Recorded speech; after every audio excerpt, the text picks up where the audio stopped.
Resa bukan tipe mahasiswa yang suka keramaian. Ia lebih nyaman menghabiskan waktu di kamar kos kecilnya, terkurung di antara kabel-kabel usang, perangkat solder yang sudah lama berbau logam terbakar, serta tumpukan barang-barang elektronik lawas yang hanya bisa dimengerti oleh orang sepertinya. Dia kuliah di jurusan radio komunikasi bukan karena pilihan, tapi karena obsesinya. Sejak kecil, Resa terpesona pada suara-suara yang datang dari udara, gelombang, frekuensi, dan pancaran tak kasat mata yang bisa membawa cerita dari ujung dunia ke ruang sempit miliknya.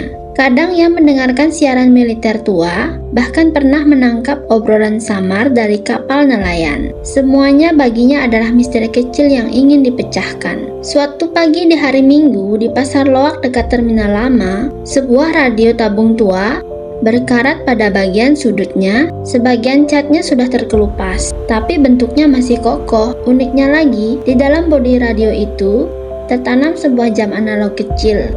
Jam yang tampaknya menyatu dengan sistem radio itu, seolah menjadi bagian dari desainnya. Tapi ada satu hal yang aneh, jarum jam itu tidak bergerak, selalu menunjukkan waktu yang sama. 2:33. Bahkan saat Resa menggoyangnya atau mencoba memutar knob pengatur jam, jarumnya tetap diam. Penjualnya berkata, "Ambil aja kalau suka. Aku udah bawa itu ke lapak 2 kali. Gak pernah ada yang mau. Katanya radio itu aneh. Kadang suka nyala sendiri." Resa tertawa kecil. Ia sudah terbiasa mendengar cerita hantu soal barang tua, tapi baginya semua itu hanya sugesti. Ia membawa radio itu pulang. Dan malam itulah, ketika kota mulai sunyi dan detik jam digital berdetak pelan, Resa menyalakan radio itu untuk pertama kalinya. Disinilah semuanya dimulai. Resa duduk bersila di depan meja kayu reotnya. Jari-jarinya cekatan menyambungkan kabel ke panel antena buatan sendiri yang menempel di dinding kos. Lampu neon di atas kepalanya berkedip beberapa kali sebelum akhirnya stabil, seperti ragu untuk ikut terlibat dalam malam itu. Radio tua yang baru dibelinya diletakkan tepat di tengah meja. Dia membersihkannya siang tadi, mengelap debu yang menempel, bahkan menyambungkan daya ke sistem pemancar kecil di laptopnya, supaya bisa merekam apapun yang terdengar dari frekuensi-frekuensi mati. Dan sekarang waktunya uji coba untuk yang pertama. Resa menyalakan radio. Suara mendesis langsung memenuhi ruangan, seperti bisikan halus dari jauh yang belum sempat dibentuk jadi kata. Ia memutar dial perlahan. Frekuensi demi frekuensi ia lewati. Kebanyakan hanya suara statik dan putih. Beberapa potongan siaran tua masuk sebentar lalu hilang lagi. Sampai di angka yang tidak tertandai, tidak ada label, tidak ada identifikasi. 107,7 MHz. Tiba-tiba semua suara hilang. 1 detik, 2 detik, keheningan total. Lalu dari dalam frekuensi itu terdengar sesuatu. "Tolong!" Resa menghentikan tangannya, menarik nafas. "Tolong, siapapun yang dengar aku di sini, aku tidak bisa keluar." Suara itu, suara perempuan. Suara yang lirih tapi jelas. Pelan seperti direkam dari ruangan kosong yang penuh gema. Tapi bukan sekadar permintaan tolong. Ada ketakutan di sana, kepanikan yang ditahan. Resa merinding tapi tidak bisa berpaling. Ia meraih handphonenya, menyambungkan kabel, lalu mendengarkan ulang lewat pemancar rekaman di laptop. Tapi suara itu tidak ada. Rekamannya kosong, hanya suara statik seperti biasa. Ia menatap radio itu lagi. Jarumnya masih di sana, tetap di jam 2:33. Resa mencoba bicara ke mikrofon kecilnya, hanya untuk memastikan ini bukan transmisi 2 arah. "Halo, ini siapa? Kamu di mana?" Sunyi, tidak ada jawaban. Hingga beberapa detik kemudian, "Aku tidak tahu tempat ini, semuanya gelap. Aku mendengar mereka. Aku rasa mereka akan membakar pintunya lagi. Aku tidak mau mati di sini." Kata-kata itu seperti serpihan dari masa lalu yang tertinggal dalam frekuensi. Tapi, mengapa suara itu masih bisa dipancarkan? Dari mana dan dari siapa? Dan kenapa hanya Resa yang bisa menangkapnya? Malam itu, Resa tidak bisa tidur. Ia duduk diam, mendengarkan dan mencatat setiap kata yang terdengar.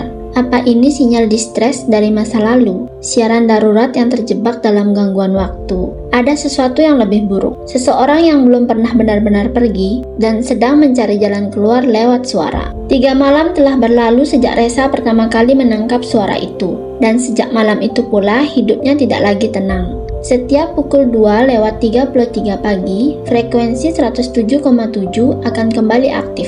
seolah-olah ada tangan tak terlihat yang memutar dial radio ke posisi yang sama. Bahkan ketika Resa mematikan radio dan mencabut kabel daya, suara itu tetap kembali. Kadang di speaker laptop, kadang langsung dari dalam kepalanya. Tapi malam keempat, itu malam yang berbeda. Saat jarum jam digital di sudut kamar berubah menjadi 2:32, Resa sudah duduk bersiap di depan radionya. Ia sudah mengatur semuanya. Mikrofon aktif, pemancar siap, layar monitor merekam. Ia ingin tahu lebih banyak siapa wanita itu dan dari mana siaran ini berasal. Dan tepat saat jam bergeser 1 menit, klik, radio menyala sendiri, tanpa suara statik, tanpa gangguan, hanya suara napas berat. Lalu, "Aku masih di sini, tolong." Suara itu lebih jelas dari sebelumnya. Tidak lagi seperti siaran tua. Ini seolah disampaikan langsung seperti telepon. Bahkan Resa bisa mendengar gema kecil, bunyi tetesan air dari kejauhan, dan sesuatu lagi, aroma. Resa mencium bau asing, sesuatu yang tak seharusnya muncul dari siaran radio. Asap, kayu terbakar, dan paling kuat adalah bau darah.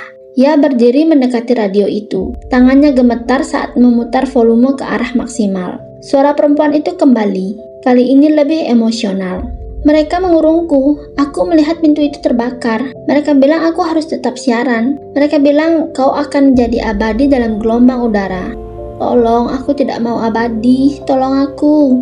Tiba-tiba layar laptop Resa berkedip, padahal tak terhubung ke radio. Visual mulai muncul, kabur, seperti kamera CCTV dengan gangguan sinyal. Tapi di antara kabut piksel itu, Resa bisa melihat bayangan ruangan gelap seperti studio tua. Mikrofon tergantung, dindingnya hangus. Di pojokan, seorang wanita duduk bersandar. Rambutnya kusut, wajahnya pun tidak jelas. Tapi matanya menatap langsung ke arah Resa. Lalu gambarnya menghilang. Resa mundur, nafasnya memburu. Dia melihat ke sekeliling kamar, bau itu masih ada. Dan ada sesuatu yang baru. Tanda bekas tangan di sisi radio seperti tangan kecil yang menempel dari dalam, membakar keluar. Resa tidak bisa fokus kuliah, bahkan makan pun terasa hambar. Dia hanya ingin kembali ke kamar kosnya, ke radio itu, ke suara itu. Catatannya berubah, bukan lagi tugas akhir tentang perubahan pola siaran lokal pasca digitalisasi, tapi halaman-halaman penuh coretan angka, potongan frekuensi dan catatan waktu 2.33 107,7 MHz, gelombang mati stasiun RBS. Nama itu muncul setelah Resa nekat mendatangi perpustakaan daerah untuk mencari arsip siaran radio lokal era 1980-an. Di sebuah dokumen tua yang nyaris rapuh, dia menemukan satu halaman berita. Kebakaran stasiun RBS 1987, semua kru tewas, satu hilang. Stasiun RBS terbakar hebat dini hari pada 27 Oktober 1987. Api menghanguskan seluruh lantai siaran. 5 staf tewas dan satu penyiar wanita bernama Intan Narasati tidak ditemukan. Hingga kini jasadnya belum ditemukan. Malam itu, Resa kembali ke kamarnya membawa potongan koran itu. Meletakkannya di samping radio, waktu menunjukkan pukul 2:21. Dia duduk dan menunggu. Kamar terasa hening. Listrik sempat berkedip, dan tepat pukul 2:33 suara itu muncul lagi. Resa, jantungnya berhenti sesaat. Itu pertama kalinya wanita itu menyebut namanya. Bukan suara dari masa lalu. "Kamu udah dekat. Mereka tidak suka aku bicara sama kamu, tapi kamu mendengarku kan? Itu udah cukup. Aku bisa ngerasain udara dari sana." Resa terguncang. Siapa mereka? Di mana kamu sebenarnya? Tidak ada jawaban. Tidak ada jawaban. Hanya suara pelan seperti benda cair menetes ke lantai. Tiba-tiba layar laptopnya menyala sendiri. Gambar buram kembali muncul. Sebuah studio siaran lama. Dindingnya hitam terbakar. Mikrofon gantung berkarat, dan di tengahnya wanita itu, Intan, sedang duduk menatap ke arah kamera. Namun ada yang aneh. Wajahnya berubah-ubah, seperti sedang disusun ulang. Kadang tua, kadang hangus, kadang tidak ada wajah sama sekali. Lalu suaranya bergema lagi, tidak dari radio, tidak dari laptop, tapi langsung di kepala Resa. Radio itu adalah pintu, mereka mengurungku di antara gelombang. Suara adalah satu-satunya bentukku yang masih tersisa. Tapi kalau kamu terus membuka pintunya, aku bisa keluar. Aku bisa, Resa. Resa tersentak. Tak sempat berpikir, dia mencabut kabel radio. Semuanya langsung padam. Tapi di jendela kamarnya terpantul bayangan wanita berambut panjang berdiri diam di belakangnya di dalam ruangan. Resa menoleh ke belakang. Tidak ada siapa-siapa. Tapi aroma itu kembali. Darah, asap, rambut yang terbakar. Dan di dinding muncul tulisan seperti goresan dari dalam kayu.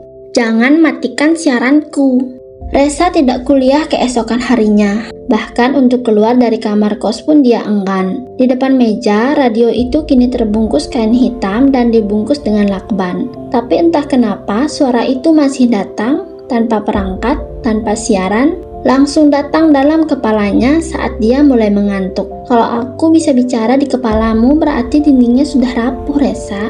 Frekuensinya udah terbuka. Resa hampir membakar radionya malam itu, tapi tangannya berhenti saat korek api menyala. Di pantulan kaca jendela, dia melihat wajah seseorang berdiri di baliknya. Siang hari, Resa memutuskan mencari jawaban terakhir. Dia mendatangi pria tua penjaga arsip radio, seorang pensiunan teknisi bernama Pak Hendro, yang pernah bekerja di stasiun RBS sebelum terbakar. Mereka bertemu di sebuah warung kopi. Pak Hendro tampak berat hati bicara, tapi setelah melihat sketsa radio itu, wajahnya pun langsung pucat. "Itu bukan radio biasa, nak. Itu satu dari 4 radio pengunci milik Intan Larasati. Waktu itu dia penyiar paling berbakat. Suaranya entah kenapa bisa mengisi ruangan. Banyak yang bilang suaranya menembus perasaan. Tapi dia aneh, terlalu sering siaran sendiri pada larut malam. Kadang siarannya tidak masuk log. Katanya dia berbicara dengan mereka yang tak bisa bicara. Setelah itu banyak kecelakaan di studio. Mic menyala sendiri, headset berdarah, dan akhirnya kebakaran itu." Resa menatap tajam. "Jadi radio itu semacam alat komunikasi?" Pak Hendro menggeleng. Bukan komunikasi, tapi penjara. Radio itu dibentuk untuk menahan suara Intan agar tidak bisa menyebar. Tapi hanya satu yang selamat dari api. Mungkin itu yang kamu punya. Resa pulang dengan gemetar. Malam harinya, dia bertekad menutup frekuensi itu selamanya.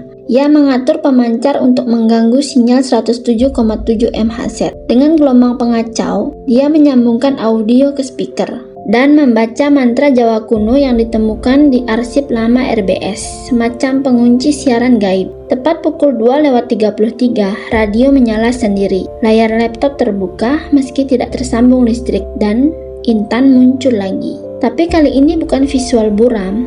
Wajahnya sangat jelas. Matanya hitam kelam, mulutnya terbuka, dan suara siaran datang langsung dari mulut itu. Bukan bicara, tapi siaran. "Kau pikir ini tentang aku? Aku hanya suara, Resa. Tapi tubuhmu adalah saluran terbaik yang pernah kubuka." Resa berteriak dan memutar dial pengacau. Tapi suara itu makin keras. Telinganya pun berdarah. Layar laptop berkedip-kedip, semua file berubah nama, Intan ribuan kali. Lampu pecah, dinding terbakar. Dalam hening, Resa mendengar suara seperti radio rusak berbisik. "Kamu udah membukakan jalanku, sekarang gantian kamu yang siaran dari dalam ya." Lalu semuanya pun gelap. Esok paginya, kamar Resa terbuka. Polisi dan pemilik kos menemukannya duduk kaku di kursi di depan radio tua. Wajahnya kosong, matanya putih semua, tapi bibirnya bergerak perlahan seolah sedang membacakan naskah siaran. Dan radio itu masih menyala, jarumnya tetap di jam 2:33. Kematian Resa tidak dilaporkan secara resmi sebagai sesuatu yang janggal. Pihak kampus mengumumkannya sebagai kecelakaan listrik akibat perangkat radio ilegal. Pemilik kos diminta tutup mulut dan polisi lokal yang tidak bisa menjelaskan mengapa radio tanpa sumber daya masih menyala, memilih menyita perangkat dan membungkus kasusnya dalam arsip gelap. Namun satu hal yang tidak mereka temukan, rekaman terakhir Resa. Semua data dari laptopnya lenyap, flash disknya rusak, catatan tertulis terbakar sebagian. Satu-satunya hal yang tersisa di kamar itu adalah radio tua yang tetap menyala.